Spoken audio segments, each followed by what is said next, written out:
कार्यक्रम के पुण्यार्जक हैं डॉक्टर नरेंद्र ऊषा, मनोज बबिता, मयंक मल्लिका, पीयूष गंगवाल, गोलाघाट असम, दामाद सुमन जी, कांता देवी सेठी गुवाहाटी, मनोज जी, सुमन देवी छाबड़ा दीमापुर, प्रतीक जी, निशा गोधा कोलकाता, साकेत जी, नेहर रारा खातेगांव, रतुल जी, सेजल सेठी रांची।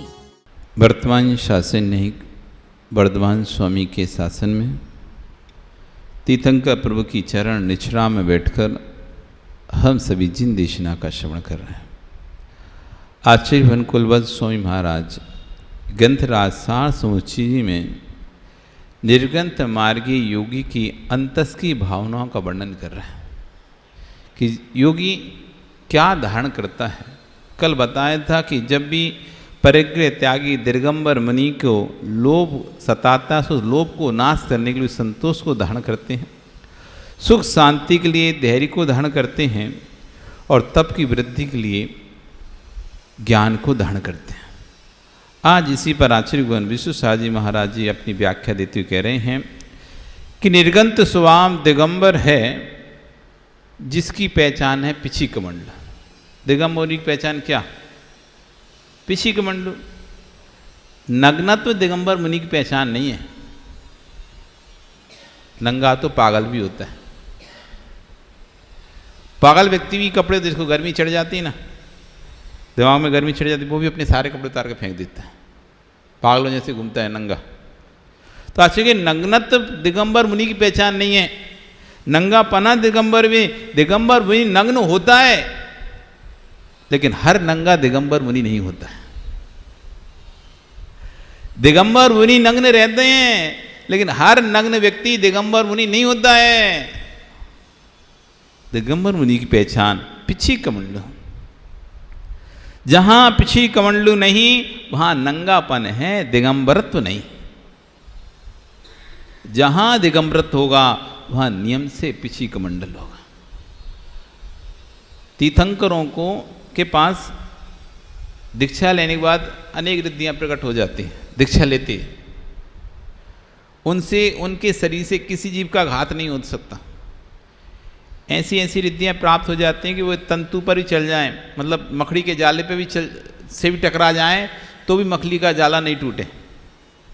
मकड़ी के जाले पर भी पैर रख दें तो मकड़ी का जाला नहीं टूटे। पत्तियों पर पुष्पों पर ही पैर रख दें तो पुष्प ना टूटे। ऐसी रिद्धि उनको प्रकट हो जाती थी। तीर्थंकर जैसी दीक्षा लेते हैं और मन परे ज्ञान मन कर परे ज्ञान हो जाता है और 63 रिद्धियां उनको प्रकट हो जाती हैं। तंतुचारण, पुष्पचारण, फलचारण, मतलब फल पर चल जाए फल नहीं टूटेगा।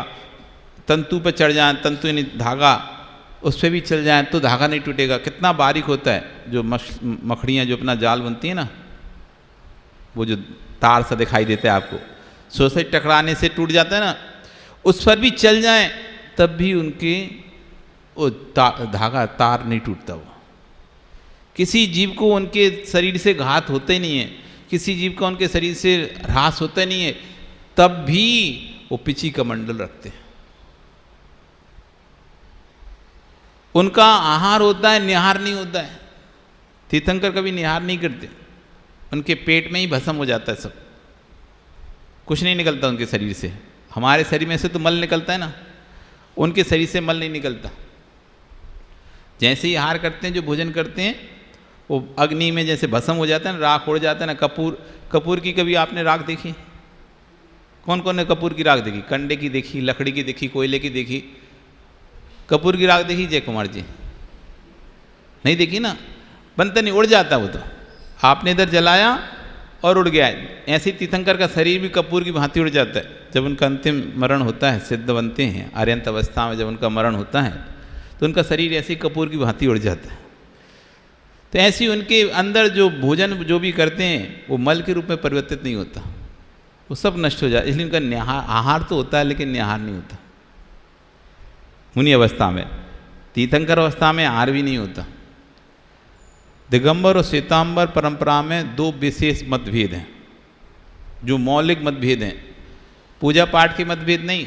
पूजा पाठ तो वो भी दिगंबर मूर्तियों को मानते हैं, ऐसे नहीं। अभी बीच के काल में उनके लंगोटी वाली और आँख वाली मूर्ति बनने लगी। पहले उनके यहाँ भी दिगंबर मूर्ति ही पूजी जाती थी। आज भी कई जगह पर दिगंबर मूर्ति हैं, उनको उन्होंने आँख लगा लगा के ये करके के उसको बना के रखा है भेद दिखाने। अब नया जो उनका मूर्ति बन रहा है वो ये डिफरेंट दिखे दिगंबर और श्वेतांबर, इसलिए अब इससे पहले से लंगोट वाली मूर्ति बनवाने लगे। लेकिन प्राचीन में उनकी जो मूर्तियाँ होंगी वे सब दिगंबर मूर्ति हैं, क्योंकि भगवान महावीर स्वामी वो दिगंबर स्वीकार करते हैं। 24 तीर्थंकर में 23 तीर्थंकरों को वो कपड़े वाला स्वीकार करते, लेकिन महावीर स्वामी को हमेशा आज भी दिगंबर स्वीकार। उनके यहाँ तर्क कोई पूछे भाई, जबकि दिगंबर धर्म तो पहले से ही है, सारे तीर्थंकर दिगंबर हैं, लेकिन कुछ अलग दिखाना पड़ेगा ना। तो उन्होंने कहा नहीं, 23 तीर्थंकर हमारे बस से थे, 24 से फिर दिगंबर कैसे होगा? जब 23 वस्त्र तो 24 ही वस्त्र वाले होना चाहिए था। कहीं ऐसा हुआ वो जब जा रहे थे इतने निष्प्रयी थे, अब कहानी तो बनानी पड़ती कुछ ना कुछ, तो कहानी बनाई कि इतने निष्प्रयी थे, जब वो जा रहे थे झाड़ी में उनका दुपट्टा फंस गया। एक वस्त्र धारण करते थे तो बस इतना लंबा था वो नीचे तक लिंग तक जाता था, तो दुपट्टा फंस गया और इतनी निष्प्रयी थी तो उन्होंने अपने दुपट्टा नहीं हटाया, वो आगे बढ़ गए, दुपट्टा शरीर से हट गया, तब से दिगंबर धर्म चालू हो गया। इस तरह की कहानी उनकी चलती है। भगवान महावीर स्वामी को तो वो भी दिगंबर मानते कि वहीं से दिगंबर धर्म चालू हुआ है, तब तक श्वेतांबर धर्म था। इस तरह की उनके यहाँ आपको जब उनके ग्रंथ पढ़ोगे तो ऐसी कहानी सुनने मिलेगा। तो दिगंबर मूर्तियों को वो ही मानते थे। बीच में ये मतभेद ज़्यादा होने लगे, भेद पता नहीं चला दिगंबर कौन सा श्वेतांबर कौन सा, तो फिर उन्होंने मूर्ति चेंज कर दी। सिर्फ दिगंबर परंपरा। तो भगवान आदिनाथ स्वामी ने जब दीक्षा ली तो भगवान के लिए पीछे के मंडल की जरूरत नहीं है, क्योंकि उनके पास इतनी रिद्धि प्रकट हो जाती है। दीक्षा लेते से ही मना परे ज्ञान प्रकट होगा, जो कि मना परे ज्ञान अच्छे साधकों को नहीं प्रकट होता, भगवान को सिर्फ दीक्षा लेते से ही प्रकट हो जाता है। हजारों करोड़ों वर्षों की दीक्षाओं, हजारों करोड़ों वर्षों की तपस्या करने के बाद जो ज्ञान प्रकट होता है, मना परे ज्ञान, बहुत आसान नहीं मना परे ज्ञान प्रकट करना। करोड़ों वर्षों तक, लाखों वर्षों तक व्यक्ति तप करता है, जिसकी जैसी उम्र होती है उस हिसाब से तप करता है, और उसके बाद वो मना परे ज्ञान प्रकट होता है। और पंचम काल में तो वो भी प्रकट नहीं होता, चौथे काल में भी सबको नहीं प्रकट होता था, बहुत ज़्यादा तपस्या करने वाले मुनियों को प्रकट होता था। वो मना परे ज्ञान भी तीर्थंकर को माँ दीक्षा लेने से प्रकट हो गया, कोई तपस्या नहीं करी। इधर जैसी दीक्षा हुई उन्होंने अपने केस लॉन्च किए, ओम नमः सिद्धेभ्या, और 5 पंचमुष्टि केस लॉन्च करते थे तीर्थंकर। 5 बार में अपने पूरे बाल पटा के फेंक देते, 1 बार 2 बार 3 बार 4 बार 5। इसलिए जब भी दिगंबर दीक्षा होती है, साधु दीक्षा होती है, तो 5 जगह उनके बाल छोड़ दिए जाते हैं। केस लॉन्च के बाद जब केस लॉन्च करते हैं ना, रात से सुबह केस लॉन्च करते हैं, तो जब स्टेज पे पहुंचते हैं तो वहाँ पर उनके केस लॉन्च किए जाते हैं। तो पंचमुष्टि केस लॉन्च किए जाते हैं, मतलब 5 जगह उनके बाल छोड़ दिए जाते हैं, थोड़े थोड़े, 2-2 4-4 वाले यहाँ, 4 वाले यहाँ, 4 वाले यहाँ, 4। और स्टेज पर जब गुरु दीक्षा देते हैं तो पंचमुष्टि केस लॉन्च करते हैं, नमः सिद्धेभ्या बोलते हुए 5 जगह के बाल पटा दे, उसे पंचमुष्टि। अब ऐसे तो पटा नहीं सकते, आदमी पट जाएगा, ऐसे 5 बार पटाएंगे तो सिर्फ थोड़े थोड़े से बाल छोड़ के प्रक्रिया को और प्रोसेसिंग को भगवान ने, क्योंकि दिगंबर ये दीक्षा कौन सी है? तीर्थंकर की दीक्षा है, ये अरिहंत की दीक्षा है। ये मुनि दीक्षा कौन की दीक्षा है? अरिहंत की दीक्षा है। इसलिए जैसे अरिहंत ने दीक्षा ली वैसे मुनियों को दीक्षा दी जाती है। तो जैसे अरिहंत ने 5 बार में अपने बाल पटाए थे, ऐसे मुनियों के 5 स्थानों से बाल निकालकर पंचमुष्टि की सूरज की स्थापना की जाती है कि इन्होंने भी 5 बार में बाल निकल गए, तो पंचमुष्टि। तो भगवान को कोई प्रकार के पीछे कमंडल की जरूरत नहीं थी, फिर भी भगवान ने पीछे कमंडल लिया। उनको शुद्धि की जरूरत ही नहीं थी, जब न्यारी नहीं हो तो शुद्धि क्या करेंगे, जब जीवों को घाती नहीं तो पीछे की क्या जरूरत है। लेकिन फिर भी दिगंबरत्व जो है वो नंगे पने से नहीं है, दिगंबरत्व जो है वो पिछी कमंडल से। नंगा तो पूरे सबसे ज़्यादा संख्या नंगे लोगों की है, कपड़े वालों की संख्या तो बहुत कम है। मनोज, कितनी है तुम कपड़े वालों की संख्या, कितनी होगी? और नंगे लोगों की संख्या कितनी होगी बताओगे?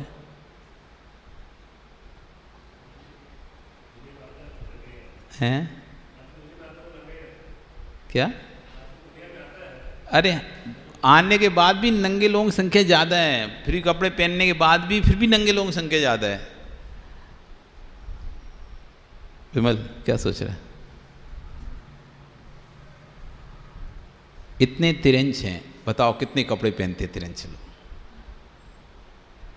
इतने जीव जंतु हैं, जानवर हैं, कितने जानवर कपड़े पहनते हैं? कौन से जानवर कपड़े पहनते हैं? पैदा होने के बाद कौन से जानवर कपड़े पहने? नंगे लोगों की संख्या कितनी अधिक है? 1 इंद्री, 2 इंद्री, 3 इंद्री, 4 इंद्री, और फिर त्रिंश पंच इंद्री, नार की पंच इंद्री, सब नंगे ही हैं। कपड़े वाले कितने से हैं? बस मनुष्य हैं और देव हैं। देव वस्त्र सहित होते हैं और ये मनुष्य वस्त्र सहित होते हैं। बाकी सब तो निर्वस्त्र ही होते हैं। नारकियों को कोई वस्त्र नहीं मिलता, नपुंसक होते हैं, नग्न तो रहते हैं। त्रिंचों को कोई वस्त्र नहीं मिलता। वो तब एक आध कोई ऐसा है कि विमल के यहाँ कोई पाल ले कोई कुत्ता मत्ता, तो उसको भले कपड़ा पहना दे तो अलग बात। वैसे ही तो सारे त्रिंच कैसे हैं? नग्नी है ना। तो नंगे लोगों की संख्या अधिक है पर दिगंबरों की संख्या कम है। नंगों की संख्या तो बहुत है लेकिन दिगंबरों की संख्या कम है। दिगंबर वही कहलाएगा जिसके हाथ में हुआ पिछी कमंडल। ओ ज्ञान जी, नंगा होना है कि दिगंबर होना है? क्या होना है? नंगे तुम रोज होते हो। तुम ही बोल रहे थे ना बाथरूम में तो सभी नंगे होते हैं। बोल रहे थे ना परसों, कपड़े तो सभी उतारते हैं। कौन ऐसा जीव जो कब नहाता है, वस्त्र चेंज करता है, तब कपड़े नहीं उतारता हो? नंगा तो हर व्यक्ति होता है लेकिन दिगंबर नहीं हो पाता। वहां पर वस्त्र उतरे हैं लेकिन वासना नहीं उतरी है। बाथरूम में कमरे के अंदर अकेले में वस्त्र उतरे हैं लेकिन वासना नहीं उतरी, इसलिए नंगे तो हैं लेकिन दिगंबर नहीं है। जो नंगा होता है वो वासनाओं से सहित होता है और जो दिगंबर होता है वो वासनाओं से रहित होता है। इतना ही अंतर है दिगंबर मुनि में और नंगे लोगों में। दिगंबर मुनि में और वस्त्र रहित लोगों में इतना ही अंतर है, वो बस से रहित हैं लेकिन वासना से रहित नहीं है। दिगंबरी वस्त्र से भी रहित हैं और वासना से भी रहित हैं, दोनों से रहित हैं। तो इसलिए आचार्य बनिया कह रहे हैं कि जहां पिछी कमंडल नहीं है वहां नंगापना है, दिगंबरत नहीं है। ऐसी पान मुद्रा जिसको देखकर सुर असुर भी सिर टेकते हैं। आप सोचो आचार्य क्या कह रहे हैं। ये वो पान मुद्रा आपको देखने मिल रही है जिस पान मुद्रा को देखकर सुर असुर, सुर यानी स्वधर्मेंद्र, सब इंद्रों का राजा होता है ना स्वधर्मेंद्र। असुरों में भवनेन्द्र आदि, नरेंद्र, चक्रवर्ती आदि बड़े बड़े राजा महाराजा जिसके सामने सिर टेकते हैं, ऐसी दिगंबर मुद्रा आपको इस पंचम काल में देखने मिल रही है। कितना पुण्य होगा आपका, कितना तीर पुण्य है जीव का कि ऐसी मुद्रा जिसके चरणों में मुनि भी देव भी बलिहारी होते हैं। देव भी जिनके चरणों में देवा भी तम नमस्सन्ति, देवता भी उनके चरणों में नमस्कार करते हैं। देवता भी जिनके चरणों की पूजा करते हैं। ऐसी दिगंबरत्व मुद्रा आज आपको देखने मिल रही है। इस पंचम काल में यदि कोई परम पूज्य दशा है तो पंच महापुरुष यही दिगंबर ही हैं। सबसे पूज्य कोई दशा है तो पंच महापुरुष अरिहंत सिद्ध आचार्य उपाध्याय साधु, ये 5 महापुरुष ही हैं, ये ही दिगंबर ही हैं। इन पंच महापुरुषों में से आज 2 तो दिखाई नहीं दे रहे। कौन कौन नहीं दिखाई दे रहे? रोहित, अरिहंत और अब कितने दिखाई दे रहे हैं? आचार्य उपाध्याय साधु। जो दिखाई दे रहे हैं उनकी सेवा कर लो। हम जो नहीं दिखाई देते उसके पीछे भागते। जगत की लीला भी इसी तरह की है। जो उपलब्ध है उसको नहीं देखते, जो उपलब्ध नहीं है उसके पीछे भागते हैं। जितना धन आपके पास है, जो उपलब्ध धन है, यदि आप उसका उपयोग कर लो तो आप सुख शांति से घर में रह सकते हो। आप सुख शांति से रह सकते हो। जो धन है, उपलब्ध धन आपके पास है, उसका भी सही तरह से उपयोग करें तो आप सुख शांति से रह सकते हैं। लेकिन जो उपलब्ध नहीं है, ऐसे धन की होड़ में भागे जा रहे हैं। वो चाहिए हमें जो हमारे पास नहीं है। जो है वो तो है ही, उसे क्या करेंगे। जो नहीं है वो चाहिए। तो आश्चर्य कर रहे हैं, आज इन पंच महापुरुषों दो तो दृष्टिगोचर है ही नहीं है, अरहंत और सिद्ध। इस खोटे काल में माँ 3 महापुरुष दिख रहे हैं, आचार्य, उपाध्याय, साधु। जितनी आस्था इन महापुरुषों के प्रति श्रावकों को होना चाहिए, वो अपने अंतस में देखो, उससे कई दुगनी आस्था महापुरुषों को भी अपने ऊपर होना चाहिए। 2 बातें कह रहे हैं कि 3 दिखाई दे रहे हैं, 2 तो दिखाई नहीं रहे, इसलिए श्रावकों को कितनी आस्था होना चाहिए। और फिर कह रहे हैं साधुओं से कि जितनी आस्था श्रावकों को होना चाहिए, उससे कई गुना आस्था आपको भी अपने ऊपर होना चाहिए। क्योंकि जब तक आप अपने से प्रीति अपन को नहीं होगी तो दूसरा आपसे प्रीति कभी नहीं करेगा। स्वयं को अपने ऊपर, यदि तुमको ऐसा लगता है कि मैं अच्छा नहीं हूँ, आपको अंदर से ऐसा लगता है, फील होता है, कभी आप कोई गलती कर देते हैं, कोई आपसे गलती हो जाती है, लोग भले आपको अच्छा माने, लेकिन यदि आपको अच्छा फील नहीं होता तो फिर आप लोगों को भी अच्छा फील नहीं करा पाते। स्वयं को यदि अंदर से सुख या स्वयं को अपन के हम अच्छे हैं ऐसा फील नहीं होता, फिर लोगों को भी हम अच्छा फील नहीं करा पाते। हम नज़र चुराते हैं लोगों से, फिर नज़रें चुराते हैं, मिलाते नहीं हैं। हाँ, आपसे कोई गलती हो जाती, फिर आप देखो दूसरों से नज़र मिला पाते हो क्या? नहीं मिला पाते, नज़रें चुराते हो। गलती हो गई आपसे तो नज़र चुराते हो। पहले स्वयं पर आस्था होना चाहिए। जब तुम्हारी स्वयं पे आस्था होगी तब दूसरा आप पे आस्था करेगा। तो आश्चर्य कह रहे हैं कि जितनी आस्था इन महापुरुषों के प्रति श्रावकों की है, उससे कई गुनी आस्था इन महापुरुषों को स्वयं के प्रति भी होना चाहिए। यदि दूसरों से तुम प्रीति उत्पन्न कराना चाहते हो तो आपको स्वयं के प्रति प्रीति होना चाहिए। साग मंडी में भी जाओ तो वहाँ बैठा व्यापारी सब्जी को पहुँचता हुआ दिखाई देता है, लौकी को, आम को, इनको पहुँचता हुआ दिखाई दे रहा है, जबकि खाना किसको है? उसको क्या आपको? किसको खाना है? आपको खाना है, लेकिन पहुँच वो रहा है। क्यों? साग मंडी गए कि नहीं गए? साग मंडी गए ना? तो साग मंडी में सुधीर आम पहुँचते देखा लोगों को, फल पहुँचते देखा, सब्जी पहुँचते देखा, चमकाते देखा ही नहीं देखा। खाना किसको है? उनको कि तुमको? फिर वो क्यों चमका रहे हैं? वो क्यों चमका रहे हैं? खाना तुमको है, सफाई वो रख रहे हैं। तो आश्चर्य कह रहे हैं, जबकि उसको पता है कि खाना नहीं है, खाना दूसरे को है, वह सामग्री को सुंदर रखता है। क्यों? चमकेगी तो बिकेगी, चमकेगी नहीं, साफ नहीं रहेगी तो बिकेगी कैसे? साग मंडी में बैठा कुंजड़ा भी अपनी राख की दुकान को साफ रखे हुए है।